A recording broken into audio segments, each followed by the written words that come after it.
Megan, welcome back to my channel. If you are new, welcome. In today's video, I'm going to be talking about my experience in special education.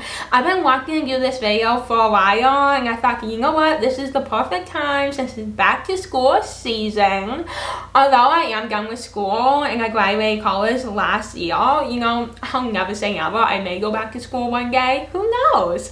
But I thought, you know what, I want to share my experience, and I have talked about my experience in school before on my channel. I have 2 videos, so I will put the card up if you want to see those videos. I definitely have like a pretty like motivating and inspiring, you know, story, you know, throughout school, and it's something I'm proud of. So definitely go watch it if you haven't already.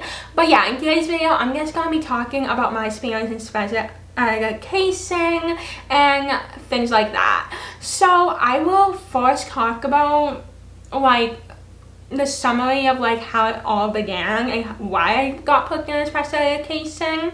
I talk about this a little bit in my other school videos, but I will sum it up here.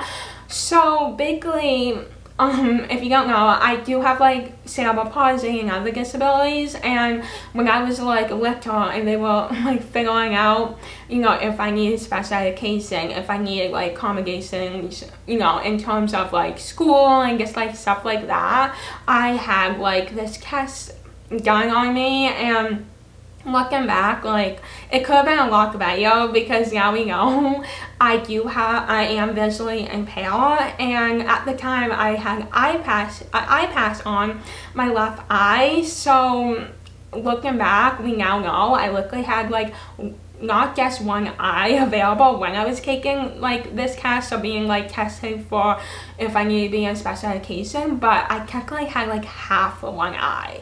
So I think that definitely played a factor in how I did. Like overall, like I think I did pretty well given the circumstances I was in, and just given all of that and not having my full vision available when I was, you know, being tested. But after I got tested, it did so I had some learning difficulties, and special education would be what would be best for me. So I got put into it, and looking back, there was definitely some positives for sure, but there was also negatives, and I feel like those negatives led to it taking a long time to realize how smart I really am and how like good I really am in math, and guess how smart I am overall. Like, and I want you to know that just because you're in special education does not mean you're not smart. Like, you are, and you're more than good enough, so don't let that get to you. So first, I'm gonna start off with the positives of being in special education, and first I will definitely say getting to know my teachers and them getting to know me. Like, it was a lot of times, you know, I had one-on-one time, and overall it was just like a small group of students, and I really liked that. You know, they got to know who I am, my personality, and you know, I got used to that. Like, I'm one of those people that can be shy at first when I'm meeting new people, but like once I get used to you, like, you will get the real me, and I will like never suck up, like, let's be honest. So they really got to know my sense of humor, and it was just awesome. You can also think of a negative positive is the fact that like you get to do things at your own pace, but also that can be a negative because you can fall behind. So I will go more in detail about that later. But yeah, and also, you know, you get to like spend more time with like a small group of students, and I know a lot of people, and even for me, like having a smaller, you know, class size, you know, I feel like was helpful for me because, you know, a bigger class size can be overwhelming for me. So, you know, although, you know, there are negatives that came along with being in special education, like I can't, you know, not think of all the positives and just like how amazing my teachers were. Like, I will never ever forget them, and I know they will never forget me. They were awesome, and you know, I made them laugh, and it's just like the best. So like those memories, like I will hold on to them forever, you know. And I just feel like going into the negatives, I feel like the biggest negative for me is the fact that like I fell behind since we were going at a slower pace, and we left the classroom a lot. And like I said, like in a way that was helpful because like I got to be in a smaller class size, but it also hurt because I didn't get to necessarily learn like everything everyone else was, you know, being taught, and that kind of impacted me on like the MCAS. If you don't know what the MCAS is, like the big CAS UK in Massachusetts. So, you know, I wasn't passing my MCAS, and then that led to like, oh, maybe she's not understanding like these topics, maybe she struggles with these things. But at the end of the day, like I don't feel like I really necessarily struggled with it. I guess, you know, wasn't being taught the things at the level I should have been taught, if that makes sense. So that was kind of frustrating. If you have seen my success story and, you know, all of that and how far I came in school, you know that like I found out how amazing I am at math in high school, and I feel like that was always within me. So like the fact that like no one like truly saw that in elementary school especially is kind of frustrating, because I feel like I said, like I know I was always good at math. But yeah, I feel like another thing is like, I know one thing they did actually that was very helpful, but this actually took a call, like I was in 6th grade, maybe 5th grade. I don't know. It was like the later years in elementary school, but eventually we, you know, kind of started being more in the classroom, which was very helpful for me in a lot of ways, since I was now, you know, being taught what everyone else is being taught, and I still had, you know, my special education teachers there if I needed help. Also, another thing that was again like, and one thing I noticed after a while was that like I was given like a separate math book and everything like that. I was also given a math book that everyone else got in the class, but we didn't use that book. We used a different math book which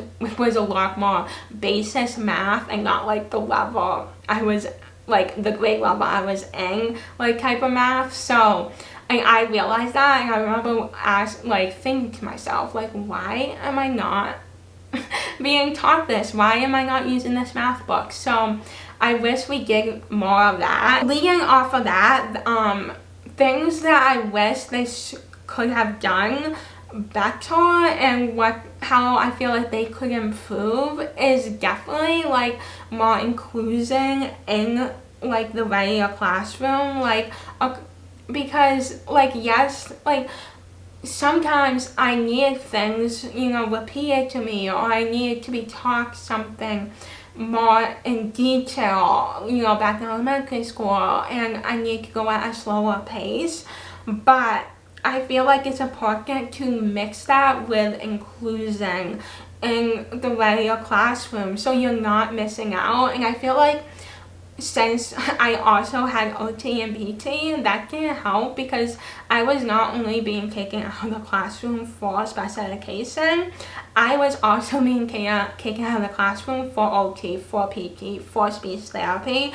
So that's like another story, but like that also is an impact that I feel like I don't think people really realize, like my teachers, they just, you know, I don't know. I might, and other kids, you know, might need to be taught something more in detail, and, you know, might have to go on a slower pace, but it's also important to not let them, like, try your best to not, you know, have them fall behind, and really try to find what their strengths are. And because I believe like everyone has something within them, and you know, you just have to keep working hard and not give up.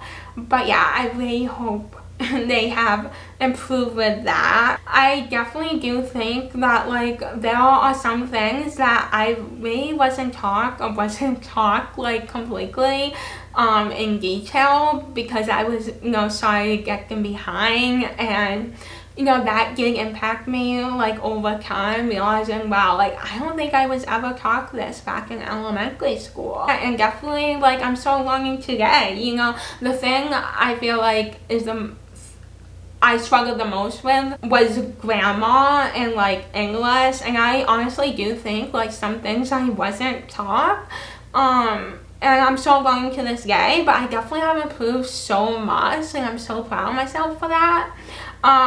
But yeah, I was also, you know, math as well, and I definitely have, you know, caught up, and if you know, you know, I now have a bachelor's degree in mathematics. So also another thing I want to briefly talk about is when I went into middle school, I got put in this math class for people who struggle with math, and I knew from the beginning I didn't need to be in this class, and I honestly was kind of confused. But what led me into the class, I really do think, is my experience in special education and the impact it had on me. Like, if you just saw my test results and, you know, how I did, like, you would think, like, I wasn't good at math. But the thing that is so important to remember is test results and, you know, MCAS and, like, the standardized tests, like the SATs. Like, those tests don't necessarily tell you how smart of a person I am, or for anyone. It doesn't tell you how good of a student you are. Those tests can be nerve-wracking, and, you know, I feel like for a long time, like, I didn't pass my MCAS, like, because, you know, my lack of confidence, but also just the fact that I was behind and I wasn't being taught what I needed to. And although the teachers were incredible and there was a lot of good things that came with it, there was also negatives, and that is one of the big negatives. Also, I want to add that when I got into middle school and high school, you know, being in special education was a little different because I wasn't taken out of the classroom. There was like a separate class where you could get help with your homework and studying and all that stuff. So in a way, that was, you know, nice, since I wasn't taken out of the classroom completely. And also for some classes there was like a special education teacher there in the classroom, so if you needed help, they were there. So that was another, you know, good thing about, you know, getting into middle school and high school, because before that, you know, you were more often than not taken out of the classroom, and although it did have some positives, it, you know, did hurt me in the end, I feel like, and, you know, there was some negatives. So that's another thing, looking back at my special education experience, and guess, like, moving on to middle school and high school. So I just want to add that there because, you know, I feel like, you know, going into elementary school, middle school, and high school, it changes a little bit in terms of, like, special education. So yeah, so when I look back on my experience in special education, I honestly have no regrets, and I really wouldn't change anything, because I feel like although, like, they could have done better and, you know, there was some negatives, I feel like everything, you know, made me into the person I am today, and I really appreciate that. All the positives, all the negatives, like, it all helped in my journey, and just, like, it all fell into place. You know, I one day realized how smart I was in math, and I feel like it happened at the time it needed to happen. And I feel like, you know, every experience you go through throughout life, there are most likely going to be both up and downs, and, you know, positives and negatives, and that is just life. And I feel like, you know, would my life be a lot different if I wasn't in special education? Maybe. It maybe would have been different, but I also don't regret it, because I know it helped me in a lot of ways, and there was accommodations I needed to help me, you know, as a student, and I don't regret anything. I try not to regret anything, you know, whatever it may be, because you know you can't go back and change time. Like I can't go back and like reverse me being a special education, you know. I feel like everything worked out, and at the end of the day, like I eventually realized how good I am at math, and now I have a bachelor's degree in mathematics. Like I am doing great, and I think it's so important to remember that being in special education does not mean you're not smart. I feel like for a while when I was younger, I felt like, you know what, like if I'm in special education, that must mean I'm not smart. But you know what, I want you to know that is not the case. It is not the case. Just being in special education does not mean you're not smart. Like you are so smart, and you need to remember that. And that is something I would tell my younger self. If I could go back in time, I would tell her, you know what? Being in special education does not mean you're not smart. You are so smart. I would tell her that in a heartbeat, because she needs that, and she needs to know how smart she was at in elementary school, and she needed confidence. I'm just so proud of how far I've come. But yeah, definitely go watch my my success story in school, where I give an overview of going to school, in elementary school, middle school, high school, and college. But yeah, I hope you enjoyed this video, and if you did, give it a thumbs up. It really helps me a lot. If you haven't already, subscribe to my channel. I post every Monday and Friday, and you don't want to miss out. Also, turn on post notifications so you don't miss out on any of my videos, and follow me on social media. All my social media are linked below. And I hope you have an amazing day, and I'll see you in my next video very soon. Bye.